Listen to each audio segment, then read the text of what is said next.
통해서 또 함께 말씀을 좀 나누도록 하겠습니다. 주일학교 자녀들도 영어로 이렇게 통역이 되고 있습니다. 그래서 같이 함께 말씀 좀 나누도록 하겠습니다. 지난주에 여러분 말씀 한번 기억해 보십시오. 지난주에 우리는 이스라엘의 장로들이 사무엘 선지자를 찾아와서 우리에게도 왕을 세워달라고 요청하는 장면 보았습니다. 이스라엘 장로들이 이러한 요청을 하게 된 배경은 어떤 건가요? 사무엘 선지자가 나이가 들자 자신의 두 아들을 이스라엘의 사사로 세웁니다. 근데 이 두 아들들이 뇌물을 받고 판결을 굽게 하는 등 지도자로서 바른 모습을 보이게 되지 않자 장로들이 와가지고 우리에게도 강력한 왕을 세워달라고 요청을 합니다.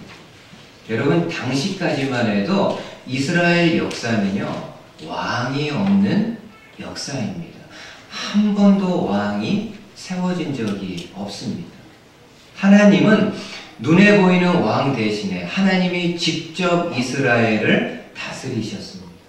여러분, 보이지 않는 하나님이 어떻게 이스라엘을 다스렸나요?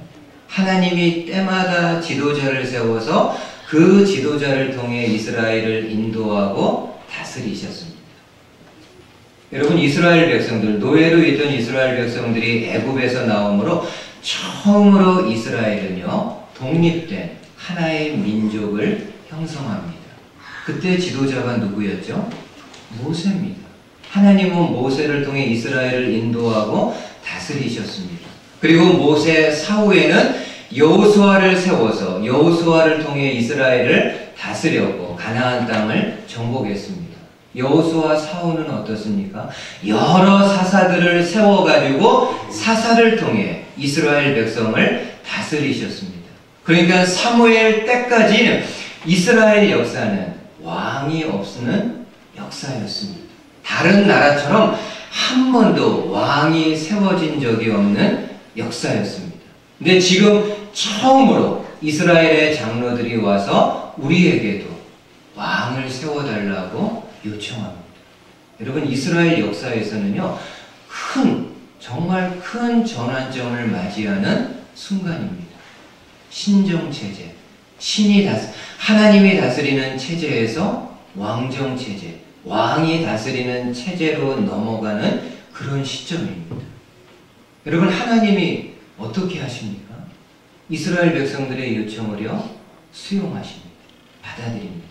그리고 사무엘에게 이스라엘을 위해서 왕을 세울 것을 말씀합니다. 이제 사무엘은 본인이 죽기 전에 해야 될 아주 중요한 일이 생겼는데, 그것은 바로 하나님의 마음에 합한 사람을 찾아가지고 그를 이스라엘 왕으로 잘 세우는 일입니다.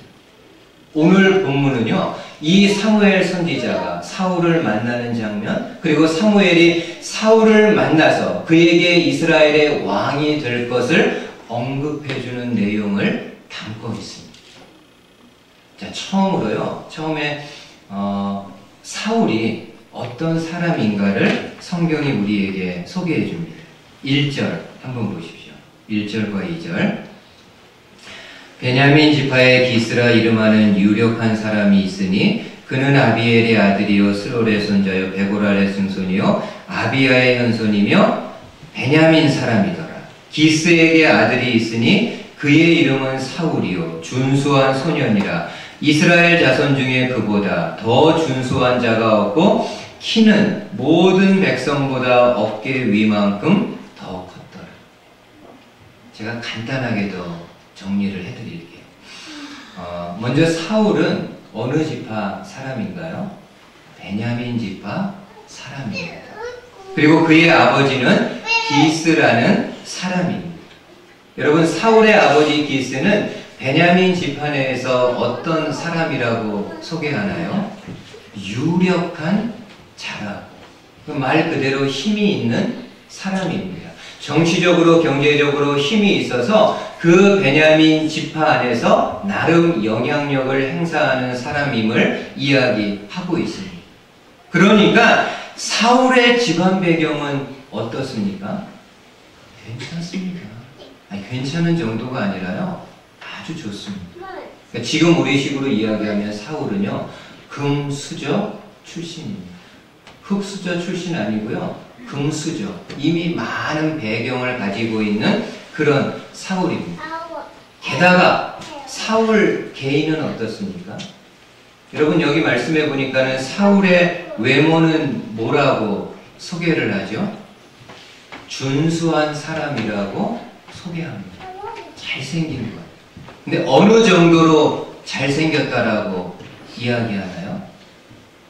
이스라엘 내에서 사울만큼 잘생긴 사람이 없다라고 이야기합니다.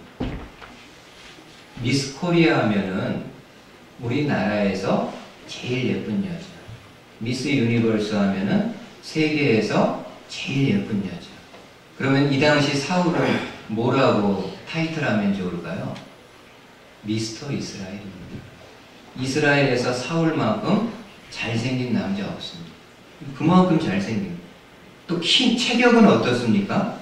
거기 말씀 보니까 하반절에 보니까는요, 모든 백성보다 어깨 위만큼 더 컸다. 그러니까 사울은 키가요, 모든 이스라엘 백성들보다도 더 컸음을 알 수 있습니다. 그러니까 한마디로 인간적으로 볼 때 사울은 어떤 사람인가요? 왕감입니다. 지도자 감입니다. 뭐 집안 배경도 좋지요. 본인 얼굴도 잘생겼지. 체격도 다른 사람들을 압도할 만한 카리스마가 있는 풍채를 가지고 있습니다. 충분히 한 나라의 왕이 될 수 있는 모든 요건을 갖추고 있는 사람이라고 볼 수가 있습니다. 근데 성도 여러분, 이러한 외적인 모습도 물론 중요합니다. 근데 이러한 외적인 모습보다 더 중요한 것이 있는데요. 그것은 바로 내적입니다. 이 마음입니다. 사울의 마음이 하나님이 마음껏 사용하실 수 있는 그런 마음밭을 가지고 있느냐라는 건데, 이 당시 사울의 마음밭은요, 마음밭도 참 좋습니다. 참 좋아요. 나중에 사무엘이 사울을 만나서 내가 장차 이스라엘의 왕이 될 것이라는 언지를 넌지시 하게 됩니다. 그때 사울이 바로 뭐라고 반응하나요? 한번 21절 말씀 보세요. 21절에 사울이 대답하여 이르되 나는 이스라엘 지파의 가장 작은 지파 베냐민 사람이 아니니까 또 나의 가족은 베냐민 지파 모든 가족 중에 가장 미약하지 아니하니까 당신이 어찌하여 내게 이같이 말씀합니까? 여러분, 지금 사울이 하는 말은 무엇인가요? 이스라엘의 초대왕을 뽑는 중차대한 일인데 어떻게 이스라엘 12지파들 중에서 가장 작은 베냐민 지파 출신의 사람이냐? 네, 사울의 말이 맞습니다. 그 당시 여러분, 베냐민 지파는요, 다른 지파들에 비해 가지고 인구수도 가장 적고 영향력 면에 있어서도 가장 그 영향력이 없는 지파입니다. 그러니까 사울의 마음은 아니 초대왕을 세우는 건데 이 왕이면은 규모도 있고 영향력이 있는 에브라임 지파나 유다 지파 출신의 사람이면은 모르겠는데 어떻게 베냐민 지파 출신의 나 같은 사람이냐. 그리고 한 걸음 더 나아갑니다. 본인 가족을 뭐라고 이야기합니까? 우리 가족은 그 작은 베냐민 지파 중에서도 가장 미약한 집안이라고 이야기를 합니다. 그러니까 한마디로 지금 사울은요, 본인 스스로를 어떻게 여기고 있습니까? 작은 자. 하나님 나 작은 자입니다. 지극히 작은 자입니다. 근데 이것이 바로요, 하나님이 사울을 이스라엘의 초대왕으로 세운 가장 결정적인 이유입니다. 사울이 잘생겼기 때문에, 풍채가 좋았기 때문에, 그의 집안 배경이 좋았기 때문에 왕으로 세운 것이 아니라요, 스스로를 작게 여기는 사울의 마음을 보시고 그를 왕으로 세우십니다. 실제 여러분 나중에 사무엘 선지자가 사울에게 이야기하지 않습니다. 당신이 스스로를 작게 여길 때 이스라엘의 왕이 되지 않았었느냐? 당신이 스스로를 작게 여길 때, 하나님 앞에서 작게 여길 때 이스라엘의 왕이 되지 않았었느냐라고 이야기를 하고 있습니다. 여러분, 하나님은 어떤 사람 사용하시나요? 스스로를 작게 여기는 사람. 하나님, 저요 작은 사람입니다. 스스로를 작게 여기는 사람을 하나님이 귀하게 사용하십니다. 한번 생각해 보세요. 하나님이 모세를요 언제 이스라엘의 지도자로 세웠을까요? 인간적으로 볼 때는요, 모세가 애굽에서 왕자로 있을 때 하나님이 사용하시면은 가장 좋은 타이밍일 것 같습니다. 배경 좋죠. 그 애굽 나라의 왕자의 신분 가지고 있습니다. 그 다음에 나이도 젊고요. 그 다음에 애굽의 그 모든 학문들을 다 섭렵했기 때문에 지도자로서는 정말 손색함이 없는 그런 사람입니다. 근데 하나님은 애굽에 있는 모세를 택하지 않고요, 그 모세를 광야로 보냅니다. 그리고 광야에서 40년 동안 양을 치는 목자로 썩게 하십니다. 그냥 속된 말로 썩는 거고요, 부드러운 말로는 그 모세를 숙성시킵니다. 혈기왕성한 그 모세의 마음을 광야, 아무것도 없는 광야에서 그의 마음을 숙성시킵니다. 여러분, 모세가 애굽에 있을 때 그의 모습은요, 아마 모세가 그렇게 고백했을 겁니다. I have something special. 난 특별한 어떤 걸 가지고 있는 사람. 네, 맞습니다. 왕자의 타이틀이 있죠. 애굽의 그 뛰어난 모든 학문들 다 배워서 가지고 있죠. 정말 something special. 특별한 뭔가를 가지고 있는 그런 사람입니다. 근데 광야에서 40년 시간을 지났을 때 모세가 뭐라고 하나님과 사람들 앞에서 고백할까요? I have nothing. 아무것도 없다. 애굽에서 배웠던 학문 다 잊어버렸다. 애굽에서 가졌던 그 젊음 다 잃어버렸다. I have nothing. 아무것도 가진 것 없다. 네, 희한하게도요, 하나님은 그때 모세를 들어서 이스라엘의 지도자로 삼으십니다. 모세가 스스로를 작게 여깁니다. 주님, 저 아무것도 없는 사람입니다. 작은 사람입니다. 라고 고백할 때 하나님은 모세를 이스라엘의 지도자로 삼으십니다. 오늘 저와 여러분들은 어떠세요? 여러분들을 어떻게 여기고 계신가요? 저희 성도님들 많지 않지만요, 성도님들 중에 학문적으로요, 박사학위를 가지고 있는 사람들이 적지 않게 있습니다. 지식적으로요, 학문적으로 자칫하면은 교만할 수도 있습니다. 박사학위 받는 게 쉬운가요? 10년 이상을 정말 노력해서 내가 전공하는 분야의 탑에 올라가 있는 건데, 잘못하면은 자칫 이런 그 교만한 마음 가질 수 있습니다. 그러나 여러분들 가운데 내가 박사학위를 가지고 있고 그 이상의 학문을 했다 할지라도 하나님 앞에서는 나는 작은 사람입니다. 저는 작은 사람입니다. 라는 겸손한 마음으로 하나님과 몸된 교회와 성도들을 섬길 때 하나님이 참 기뻐하시죠. 우리 자녀들 가운데 제가 알기로 학교에서 참 공부 잘하는 자녀들 있을 수 있습니다.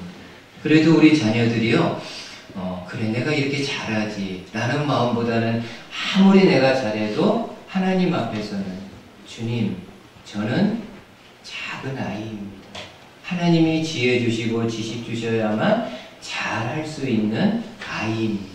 이 마음을 가지고 학교 생활을 해나가게 될 때 하나님이 더 많은 지혜와 지식을 부어주셔서 더 탁월한 뛰어난 학생이 될 수 있습니다.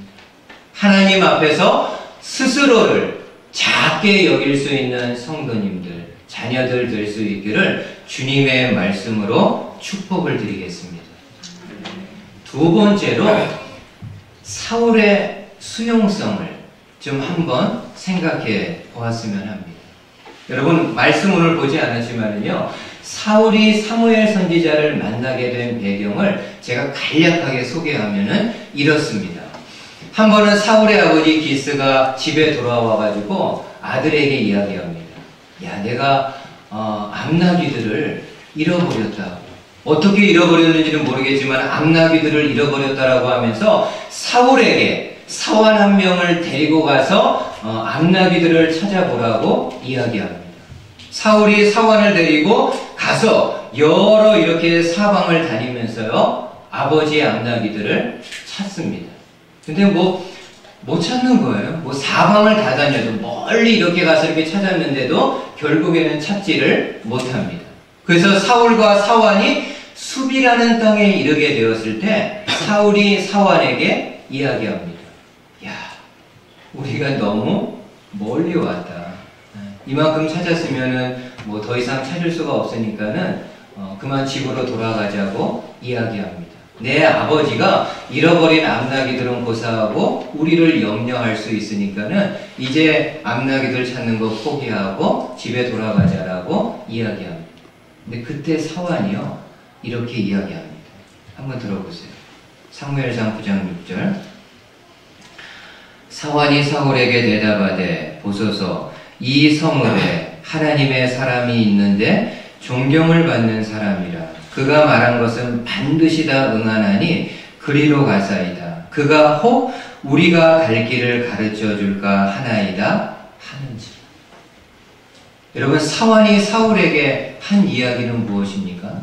우리가 도착한 이 성읍에 하나님의 사람, 하나님의 선지자, 하나님의 사람이 있다고, 바로 사무엘 선지자를 이야기하는 겁니다.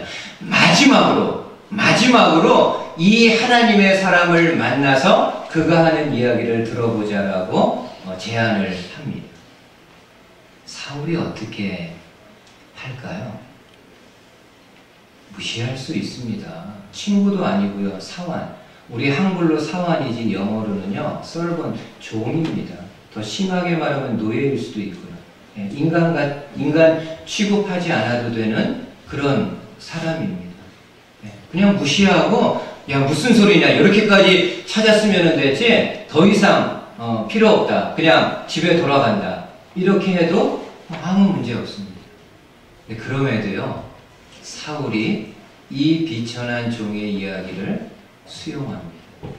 그리고 하나님의 사람 사무엘 선지자를 만나서 왕이 될 것이라는 귀중한 이야기를 듣게 됩니다. 사울의 마음 가운데요, 스스로 작게 여기는 마음의 또 다른 표현은 수용성. 다른 사람의 말을요, 잘 들을 수 있는 마음을 가지고 있는 겁니다. 여러분, 열왕기 하에 보면은 여러분이 잘 아는 나아만 장군의 기사가 있습니다. 나아만 장군 어떤 사람인가요? 아람 나라의 장군입니다. 근데 이 나아만 장군도요, 수용성이 참 뛰어난 사람입니다. 여러분, 나아만 장군은 아람 나라에서 권력 서열로 이렇게 만약에 이야기한다면은 왕 다음에 2인자입니다. 어느 누구도 나아만에게 이야기하는 사람, 왕 외에는요, 나아만 장군이 그 나라에서 두 번째, 천하를 호령하는 그 장군입니다. 근데 결정적으로 나아만의 결정, 나아만의 아픔이 있는데요, 그는 어떤 사람이라고요? 문둥병자입니다. 아야, 아무리 장군이면 뭐함, 아무리 왕의 총애를 받으면 뭐함, 문둥병자예요. 본인이 가지고 있는 돈이나 권력과 인맥을 다 동원해서 이 문둥병을 고치기 위해서 최선의 노력을 다했을 겁니다. 그럼 못 고치는 거예요. 하루는요, 하루는 나아만 집안에 포로로 끌려왔던 히브리 여종이 그 여주인에게, 나아만의 아내에게 이야기를 합니다. 나아만 장군이 우리나라 사마리아에 있는 엘리사 선지자를 만나면은 문둥병을 고칠 수 있을 텐데요. 아내가 그 이야기를 나아만 장군, 남편에게 하지 않았겠습니까? 나아만 장군이 그 이야기를 들었을 때 어떻게 했을까요? 말도 안 되는 소리다. 내가 이 나라에서 좋은 약, 좋은 의원들 다 했는데 무슨 쓸데없는 소리냐. 그냥 무시할 수 있습니다. 그리고 그 여정은요, 무시당해도 그 당시에는 인간적으로 아무 상관, 포로로 끌려왔죠. 여자 서번트죠. 귀담아 들을 만한 아무런 배경이 없는 여자입니다. 그런데도 나아만이요, 그 여종의 이야기를 수용합니다. 그래서 사마리아로 갑니다. 근데 그 다음에 어떤 일도 벌어지나요? 사마리아에 가서 엘리사 선지자 집에 갔습니다. 본인이 왔다라는 기별을 엘리사의 사환을 통해 알렸겠죠. 근데 어떤 일이 일어나나요?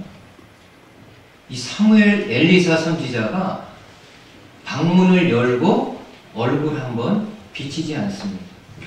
그리고 띠칸이 사환에게, 엘리사가 사환에게, 나아만에게 요단강에 가서, 사마리아 땅에 있는 요단강에 가서 7번 몸을 씻으라는 이야기만 전해줍니다. 나아만 장군이 그 앞에서 이 머리가 열립니다. 화가 머리끝까지 납니다. 아니, 천하를 호령하는 장군이 왔는데 버선발로 막 이렇게 맞으러 나와도 될까 말까 한데 얼굴도 비치지 않고 전령통에서 띠칸이 요단강에 가서 몸을 씻으라? 우리나라 아람 나라에는 요단강보다도 훨씬 더 크고 아름다운 강들이 지천에 깔려 있는데 이런 조그만 냇가 같은 데 가서 몸을 씻으라? 말도 안 되는 소리다 하고 다시 고국으로 돌아가려고 합니다. 근데 그때요, 수행했던 사환, 수행했던 종들이 나아만에게 이렇게 말합니다. 한번 들어보세요. 열왕기하 5장. 그의 종들이 나와서 말하여 이르되, 들어보세요 여러분. 내 아버지여, 선지자가 당신에게 큰 일을 행하라 말하였다면 행하지 아니하였으리이까. 그러니까는 요단강에 가서 씻으라 하는 것보다도 더한 일을 만약에 했더라도 해야 되지 않습니까? 하물며 당신에게 이르기를 씻어 깨끗하게 하라 함이리까. 선지자가 더 힘든 거를 이야기해도 해야 될 판인데 그냥 이렇게 요단강에 가서 몸을 가서 씻으라는 거 충분히 할 수 있는 거 아닙니까? 라고 나아만에게 이야기합니다. 나아만이 어떻게 반응합니까? 쓸데없는 소리 하지 마라. 내가 이런 모욕을 받고는 더 이상 이곳에 못 있는다. 따르라. 하고 고국에 돌아간 것이 아니라요. 그 종들의 이야기를 수용합니다. 받아들이고 요단강에 가서 7번 몸을 씻었을 때 어린아이와 같이 살이 깨끗해졌다라고 이야기를 합니다. 여러분, 수용성이 있다라는 것은 달리 말하면요, 공감과 소통하는 사람이라는 말로 바꿀 수 있습니다. 다른 사람의 어려움을 공감해주는 공감 능력. 또 다른 사람과 끊임없이 담을 쌓는 것이 아니라 소통하려고 노력하는. 저는 그리스도인들의 중요하고 필요한 성품 중에 하나는요, 바로 이 수용성, acceptability, 받아들이는 능력이라고 생각을 합니다. 왜냐하면요, 저와 여러분들이 믿고 있는 예수님이 그런 분이시기 때문입니다. 에베소서에서 예수님을 뭐라고 이야기해요? 예수님은 막힌 담을 허무신 분이라고 이야기합니다. 여러분, 예수님은요, 담을 쌓으신 분이 아니라 막혀있는 담을 허무신 분이라고 말씀합니다. 어떤 담이요? 하나님과 사람들 사이에 죄의 담이 가로막혀 있는데 이 죄의 담을 당신이 십자가에서 희생하심으로 허물어뜨려서 사람들이 다시금 하나님과 소통하고 사람들이 하나님께로 갈 수 있는 길을 열어놓으신 분이라고 말씀합니다.